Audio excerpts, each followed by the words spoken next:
surreal. I'm like, yo, niggas is dropping like flies, like.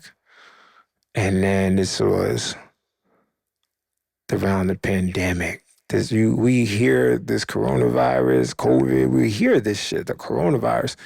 We thinking nothing of it. Like, oh, you know what I mean? Like, here's the West Nile virus or whatever. You hear like 10,000 people died in China. I'm like, oh shit, stay over there, Ling Ling. And then they're saying this shit hit us. I'm like, oh, it's here. Oh, what we gonna do? Like, what's happening? So it wasn't really that serious, but at that moment, I'm not saying it's not serious. I'm saying, but it wasn't as big in December. But it was talks of like this, it's here type shit.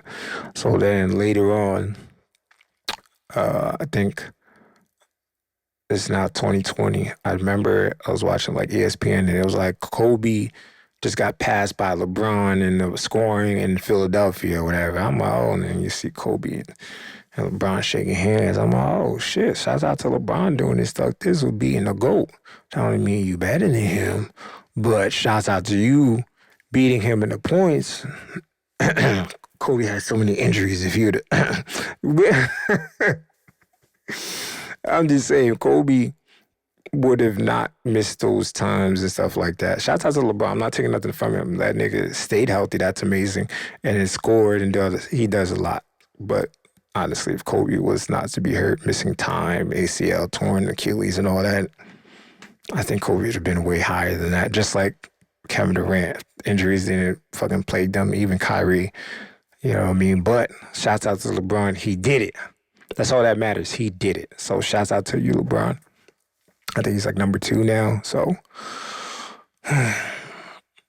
when Kobe died, my brother was a huge Kobe fan, which made me start liking Kobe just because I used to rock with Kobe. Like Iverson was my guy. D-Wade was my guy.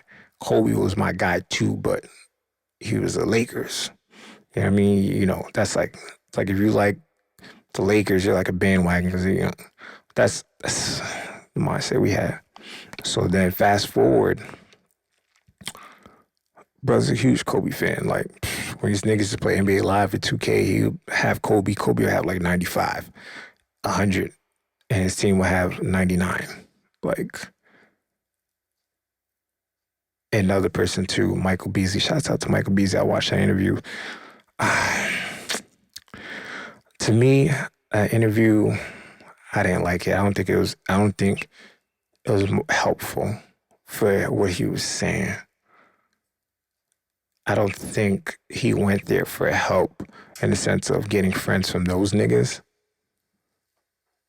I believe like he was just like, yo, I just want to be NBA player. I want to be great.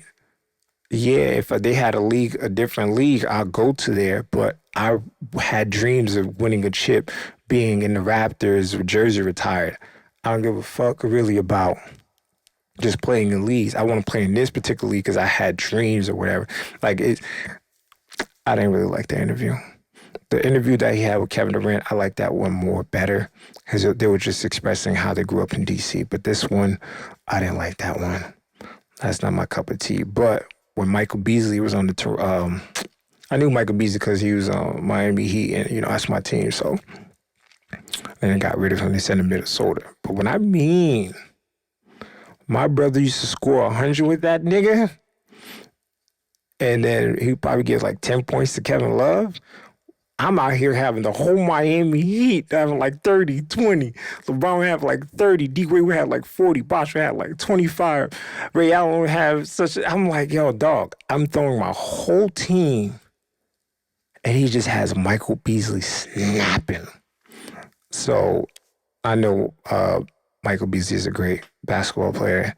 It sucks to see what's going on. I really don't know the business sides or the back end or whatever back there. That's politics. That's above my pay grade. But nonetheless, that's my guy. I always got so much respect for him. And every time he plays, I watch his games and shit like that. When he's on the bench, turn it off.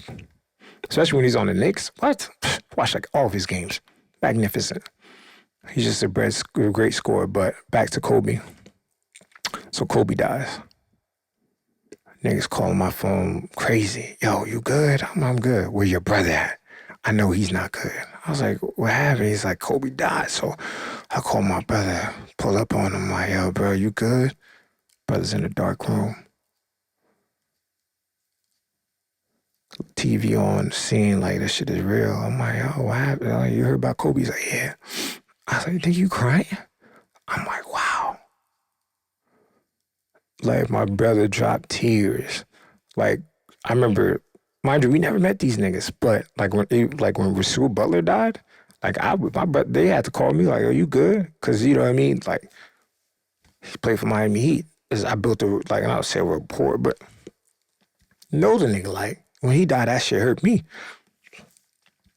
I ain't dropped as many tears as my brother did for this Kobe. When my brother Kobe died, he didn't sit well with my brother, and it was like, damn.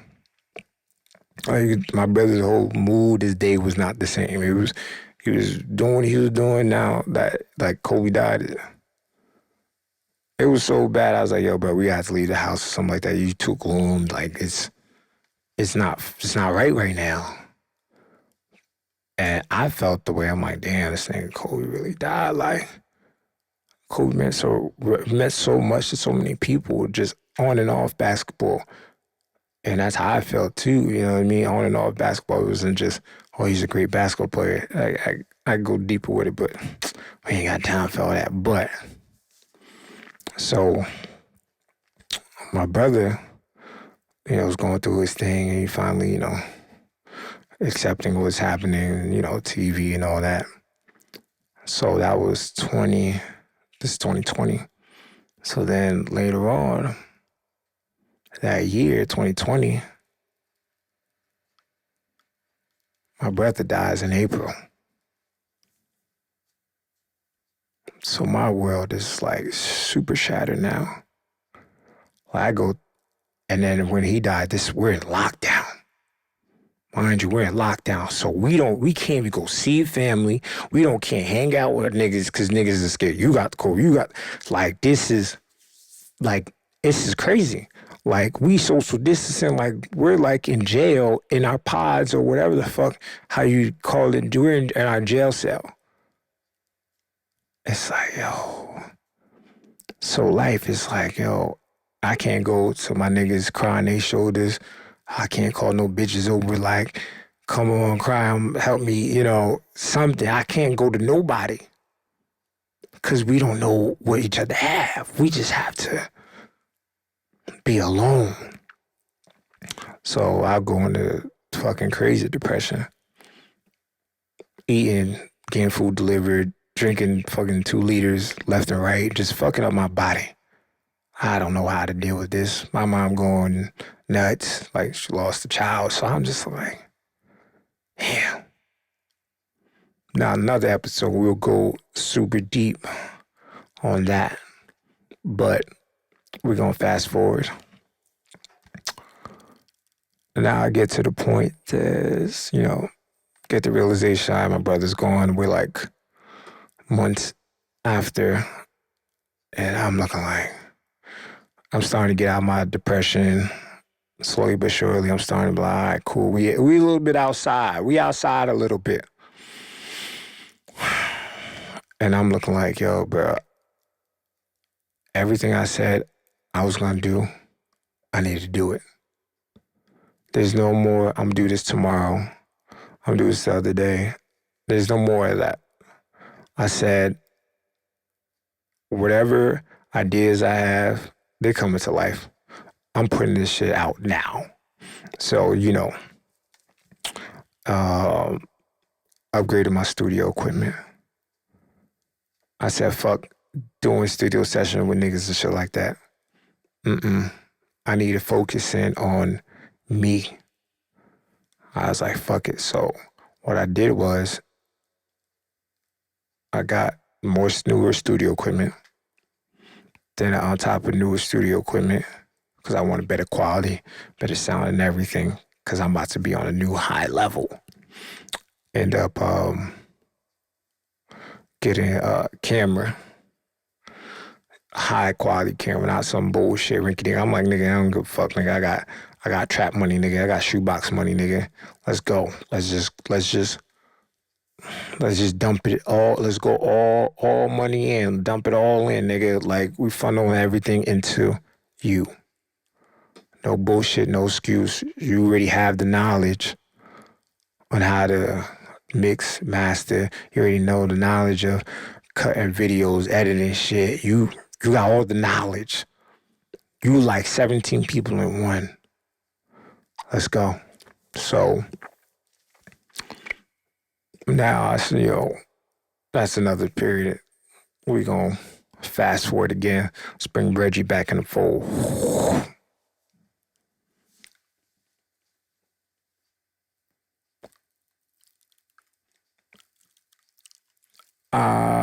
This is now 2021. I'm trying to drop a project I already had in my mind. I'm about to drop 18 tracks. Some new that I just made that year, some old from 2017, 18, and then some from like 18, 19. So I just took about 4 years and put them in one project. So I had 18 tracks. So I'm texting niggas like, yo, bro, what's your artist name? Like, what name you go by? For when I put this project out, I could, call you by your artist name. So I'm sending these max text messages to this and that and third. So then I remember I sent one to Reggie by accident. Because I put myself in autoplay mode. I text one to Reggie by accident. And then he texted me back, oh, my name is such and such. I looked like, who the fuck sent you this message? Then I look back like, oh, I sent it to this nigga. I'm like, this nigga's song wasn't going to be on the project because I already got 18 tracks. I already know who I'm going to put on there. So then he sent it back. I'm like, fuck. I already asked the nigga. So I don't want to look stupid and grimy and not have him on there. So, I was like, fuck it. I'm going to put the nigga on there. So I put him on there. It's from the track that he recorded in Georgia. I ended up recording it later. But we gonna put these songs somewhere here and there for y'all niggas can see it. So I put Blood on track. I put Blood on the album. So now I have 19 tracks. I'm like, 19 feels weird. So I had to create a new song and pull out an old song from somewhere else, which created 21 tracks. And then I put out the project. Forgivable. Boom. That summer we shot, I think, 10 music videos. We shot 10 music videos for that project. Like, it was a lot of run and gun. I'm looking like, this looks cool. I'm like, yo, 7 Bree, pull up, we out. Boom. Yo, I just seen a cool another scenery. Yo, pull up, we out. Oh, we about to be at the beach. Yo, who gives a fuck who's around? Fuck it, pull up, we out. Niggas just kept running and gunning. It was like, who gives a fuck how these shits look? In the sense of, no, I don't give a fuck. We just need this guy and whoever else is an artist and the camera, look at me. This is me. We're dropping this. No bullshitting, no half-assing. So successful of everything. Shouts out to everyone on the project. Shouts out to Seven Breed for sure. Most important, Seven Breed. Shouts out to him for helping me with everything. Thank you. 15 Roses. Shouts out for them, helping a nigga out with getting the clothing and stuff like that, and being there support. So now fast forward, we get into I think late 2021. Now we get to late 2021, like November, December. Reggie hit me up like, yo, Blood, I need you to mix and master this song for me. I'm like, in my head, didn't you go to school for this shit? Like, what the fuck happening, fool? Yes, I have this country ass motherfucker that I just like, if you know me, I'm a serious ass nigga, but sometimes